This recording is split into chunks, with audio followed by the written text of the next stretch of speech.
نصلي على رسوله الكريم والمهدي الموعود عليه الصلاة والتسليم. أما بعد فقد قال الله تبارك وتعالى في القرآن المجيد والفرقان الحميد: فأعوذ بالله من الشيطان الرجيم. بسم الله الرحمن الرحيم.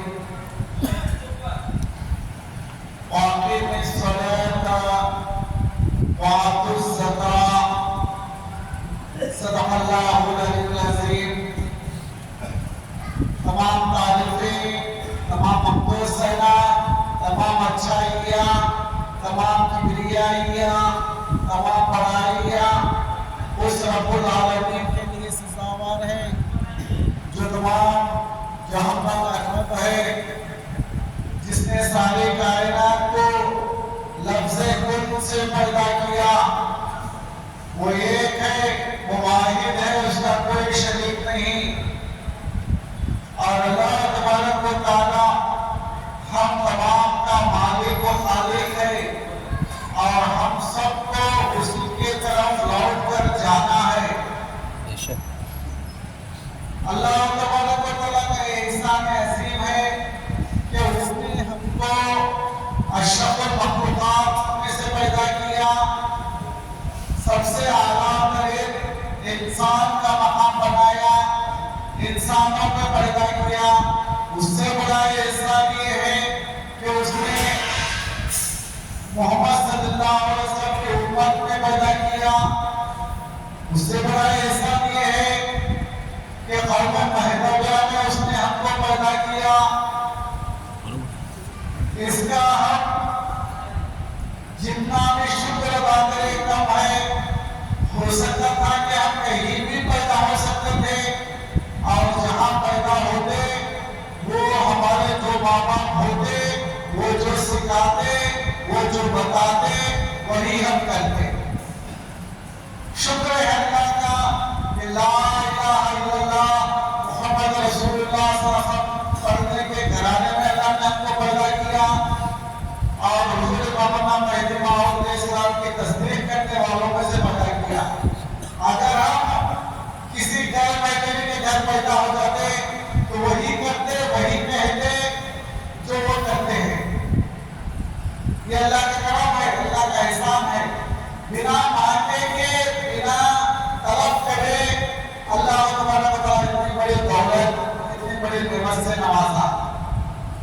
آئیے اور بھی اللہ کا احسان ہے کہ اللہ نے ہم کو رمضان شریف میں زندہ رکھا، اور رمضان شریف میں ہم کو روزوں کی توفیق دیا. اور فطر واجب بنا ہم پر فطرہ دینا. یہ ایسا صدقہ ہے، یہ ایسا نماز کے جیسا سجدہ سہو ہوتا ہے، ایسا جو ہے یہ فطرہ جو ہے اپنے روزوں کا سہو ہے. اپنے روزے میں کوئی جھوٹ بول گئے ہو، یا کسی کی قیمت جانے انجانے میں ہو گئی ہو، یا کسی قسم کا بھی چھوٹا بڑا گناہ ہمارے سرزد ہو گیا ہو، تو ان تمام کی معافی جو ہے فطرے میں رکھا ہے. اور جو ہے فطرہ واجب ہے. عید سے پہلے، عید کی نماز ادا کرنے سے پہلے فطرہ ادا کر دینا چاہیے. اگر ہم فطرہ ادا نہیں کرتے تو ہمارا روزہ آسمان اور زمین کے بیچ میں لٹکا رہتا ہے، اللہ تعالیٰ تک نہیں پہنچتا. تو فطرہ ضروری ہے. اللہ کا شکر ہے کہ اللہ نے ہم کو سب کچھ دیا ہے. ان صحابہ کا دور یاد کرو. یہ ایک صحابی کے پاس، اللہ کے رسول صلی اللہ علیہ وسلم کے یہ ایک صحابی کے پاس فطرے کا علاج موجود تھا. تو انہوں نے اپنے دوسرے پڑوسی بھائی کو دیا. انہوں نے ان کو دیا، انہوں نے ان کو دیا، انہوں نے ان کو دیا. دونوں کی طرف سے جو فطرہ تھا ایک ہی فطرہ تھا. ان کا فطرہ ان کو دیا، ان کا فطرہ ان کو دیا. ولایت میں بھی ایسا ہی واقعہ ہوتا ہے ہم کو. اور کسی وجہ سے رمضان میں ہم فطرہ نہ دے سکے تو بھی ہمارے اوپر سے وہ ٹلتا نہیں ہے. واجب ہے، واجب ہے۔ جو بچہ پیدا ہوا عید سے پہلے اس کا بھی فطرہ ہے، گھر کے تمام افراد کا فطرہ، سب اپنے جو گھر کا بڑا انسان ہے، باپ دادا جو بھی ہے، ان کے پر یہ فطرہ نکالنا ان کے کتب ان کے گھر والوں کی طرف سے واجب ہے ان کے پر۔ اور یہ کس کو دینا چاہیے؟ مستحقین کو دینا چاہیے، محتاجوں کو، مسکینوں کو دینا چاہیے، جو کبھی کچھ کماتے نہیں ہیں، کجاتے نہیں ہیں، اللہ کی راہ میں بیٹھے ہوئے ہیں، یا ایسے مسکین ہے، ایسا بیوہ یتیم ہے جو جن کا کوئی سہارا نہیں ہے، ان کی بھی عید ہو جائے۔ سبحان اللہ، بے شک، سبحان اللہ۔ روزہ کس لیے رکھا ہے اللہ تعالیٰ نے؟ کہ ایک دوسرے کے پاس جو کھانا نہیں ہے اس کے لیے بھوک کیا ہوتی ہے، یہ احساس دلانے کے لیے روزہ رکھا ہے۔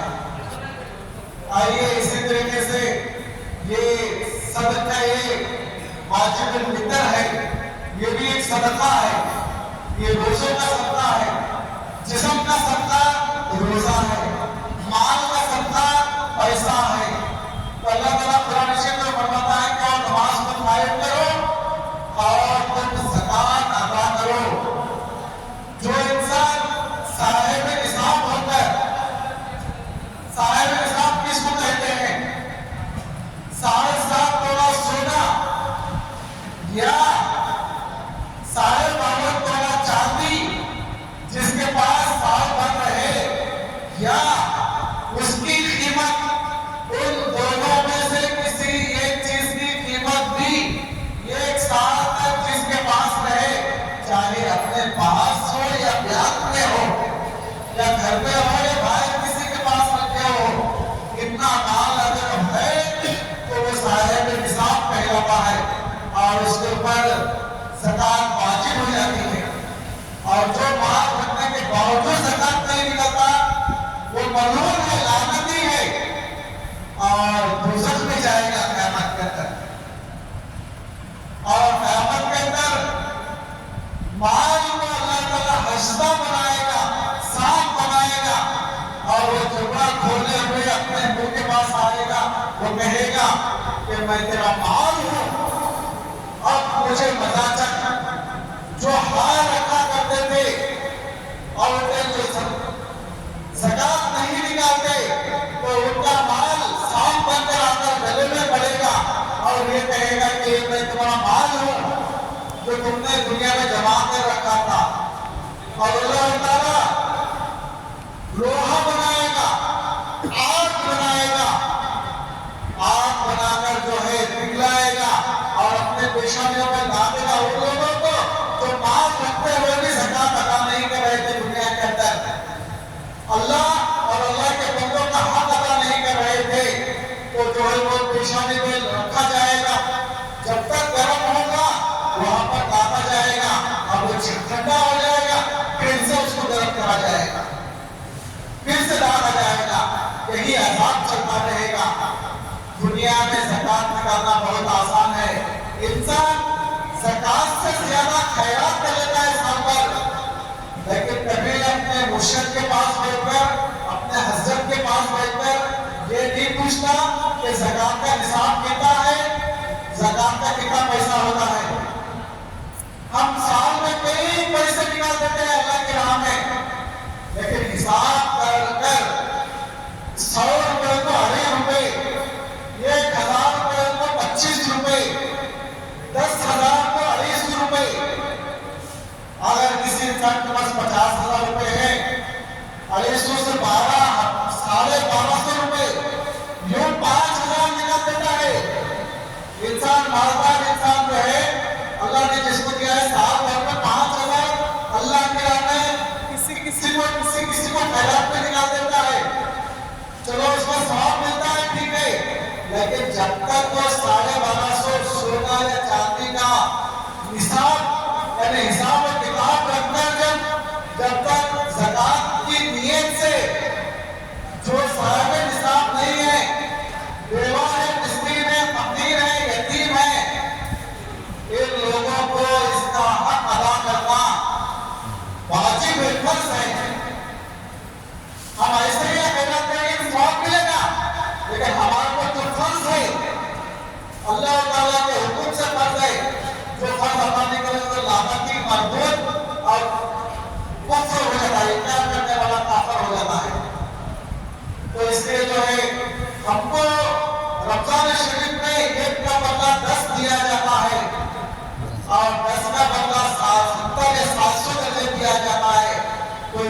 ہم کو چاہیے کہ رمضان المبارک میں زیادہ سے زیادہ زکات کی پابندی کریں، کیونکہ اس میں ثواب بڑھ چڑھ کر اور بہت زیادہ کر دیا جاتا ہے۔ اور ہم جب نماز پڑھنے کے لیے آتے ہیں تو اللہ تبارک و تعالیٰ اپنے فرشتوں سے کہتا ہے، فرشتے ہر کام میں، نیک کام میں، سب جگہ، چوراہوں پر، روڈوں پر، مسجدوں میں، سب جگہ فرشتے آتے ہیں۔ آج کے دن آ کر جو ہے واپس اللہ کے پاس جاتے ہیں، اللہ پوچھتے ہیں اے تیرے مقدس فرشتوں، کیا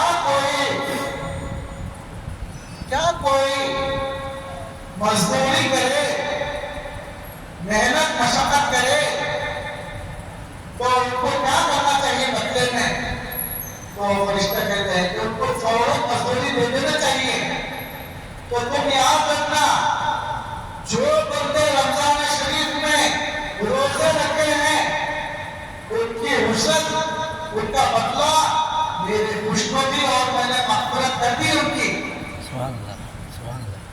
اور حدیث میں آیا ہے کہ عید کے دن جو لوگ عید کی نماز پڑھتے ہیں ان کی مغفرت کرنے میں آتا ہے۔ اللہ کا یہ احسان ہے، اللہ کا عظیم احسان ہے کہ اللہ تعالیٰ نے ہم کو دین اسلام میں پیدا کیا۔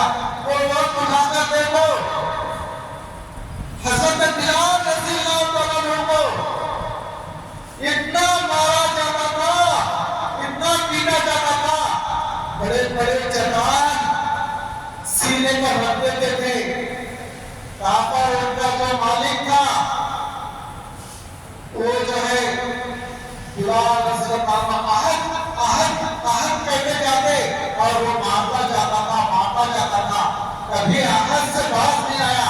لوگوں نے کہا اے بلال تم اتنے زور سے تم کو من میں بول لو نا، تو کہا کہ نہیں، جیسا جیسا میں باہر کھاتا ہے مجھے مزہ لیتا ہے، سبحان اللہ، سبحان اللہ۔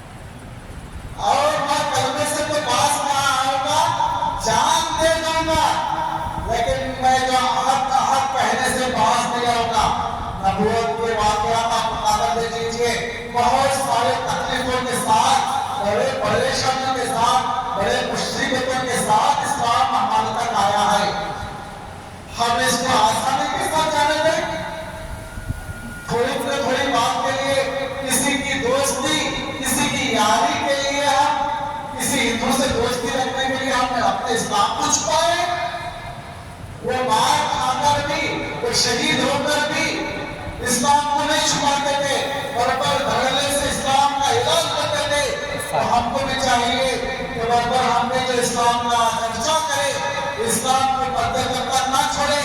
اگر موت میں آ کر ہمارے پاس بری ہو جائے، اگر ہمارے گردن پہ تلوار میں آ جائے، تو ہم یہ کہیں کہ لا الہ الا اللہ محمد رسول اللہ صلی اللہ علیہ وسلم پڑھنے والے ہیں، پڑھیں گے ہی، ہمارا سر قلم کرنا ہے تو کر دو۔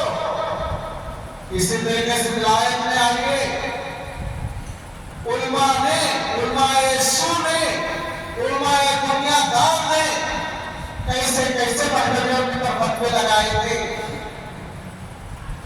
رنگے شہداء رضی اللہ عنہ کے وہ اس واقعے کو اٹھا کر دیکھ لیجیے۔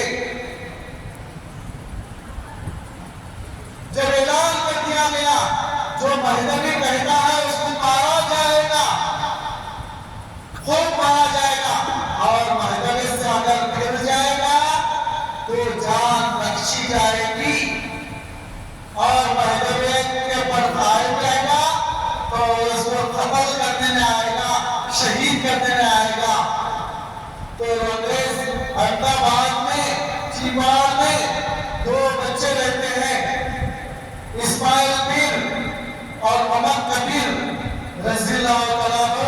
اللہ تبارک و تعالیٰ ان کی خبر کو اپنے نور سے بھر دے۔ انہوں نے مہدویت کے واسطے ہم تک مہدویوں کو مہدویت پہنچانے کے لیے انہوں نے زور سے کہا وہ مسجد فنڈل مہدی باولا مہدی باولا سمائے اٹھے۔ سپاہی آئے، سپاہی آ کر مارنے لگے، اتنے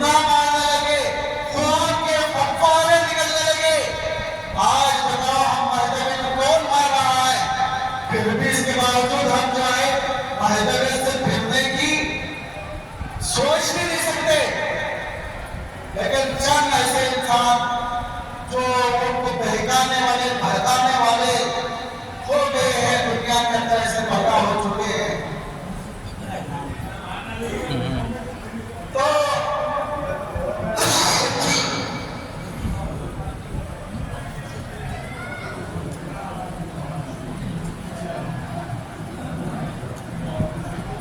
تو حضرت شہداء رضی اللہ عنہ یہ اعلان کرتے ہیں، وہ سپاہی مارتے تھک جاتے ہیں.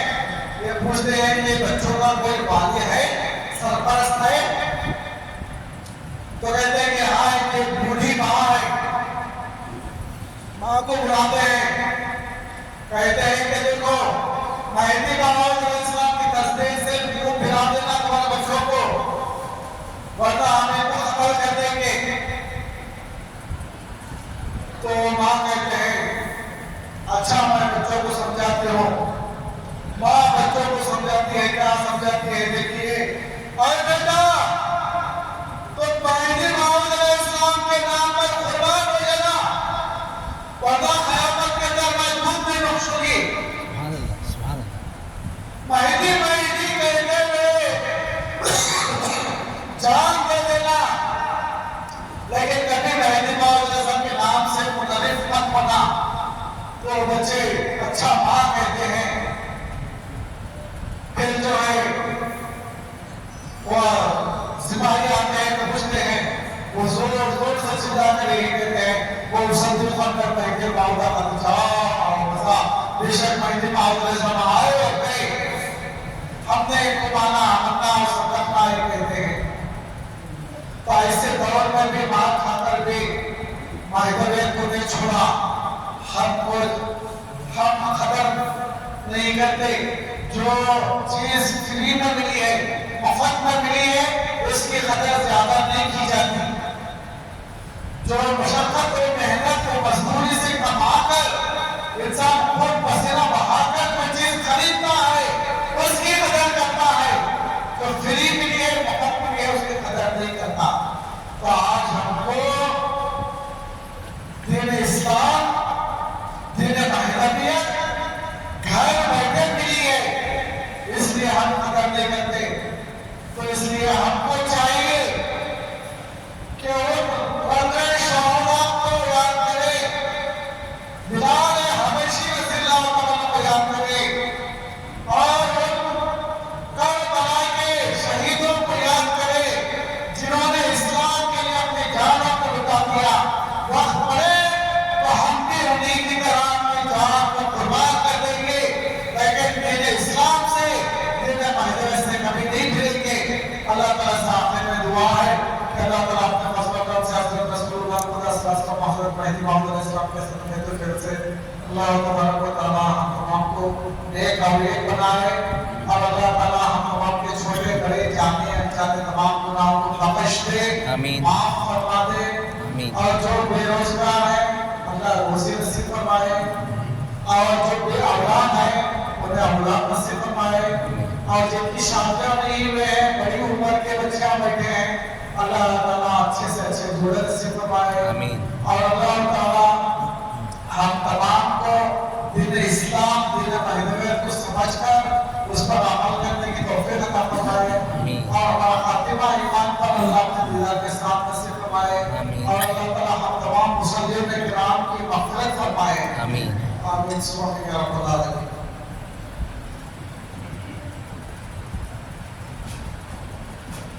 الحمد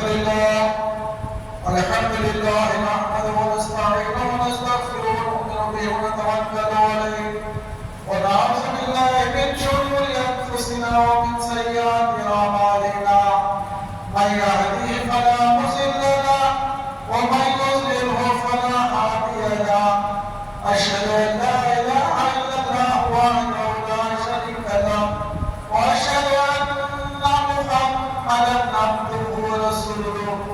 اللهم صل على النبي الذي وعدك بإتيان أفضل إترة في آخر الزمان وأكد الأمة بتصديقه بأفصح البيان كما قال إذا رأيتم الرايات السود قد جاءت من قبل خراسان